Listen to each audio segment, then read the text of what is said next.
Praise the lord అందరికీ. నిన్నటి దినమున బ్రదరు ఎం జోసఫ్ అయ్య గారు అంటే ఫాస్టర్ జోసఫ్ సారు మరణించడం జరిగింది. గుండె నొప్పితో అంటే హార్ట్ స్ట్రోక్. కాబట్టి వాళ్ళ కుటుంబం కొరకు మనం ప్రార్థన చేద్దాం. ఆయన విడిచిపెట్టి వెళ్ళిన సేవా పరిచర్య కొరకు కూడా మనం ప్రార్థన చేద్దాం. ఆ సేవా పరిచర్య ఇంకా ముందుకు కొనసాగాలని, దేవుడు ఇంకా దీవించాలని మనం ప్రార్థన చేద్దాం. మరొకసారి ఆ కుటుంబానికి కూడా సమాధానము, నెమ్మది దేవుడు అనుగ్రహించేలాగా మనం ప్రార్థన చేద్దాం. చాలామంది ఇలాగే హార్ట్ అటాక్లతో చాలామంది చనిపోతున్నారు. చాలామంది హార్ట్ అటాక్లకి గురవుతున్నారు. వారందరి కొరకు కూడా మనం ప్రార్థన చేద్దాం.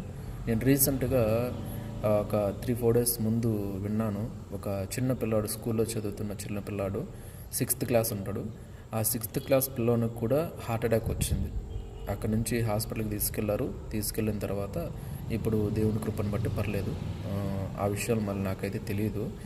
సో ఇప్పుడు జోసఫ్ గారు కూడా నిన్న గుంటూరులో మీటింగ్స్కి వెళ్ళినప్పుడు అక్కడ వాక్యం చెప్తూ తర్వాత ఆయనకి హార్ట్ అటాక్ రావడము, అక్కడి నుంచి హాస్పిటల్కి తీసుకెళ్ళిన తర్వాత ఆయన మరణించడం జరిగింది. కాబట్టి ఆయన కొరకు, ఆయన కుటుంబం కొరకు కూడా మనము ప్రార్థన చేద్దాం.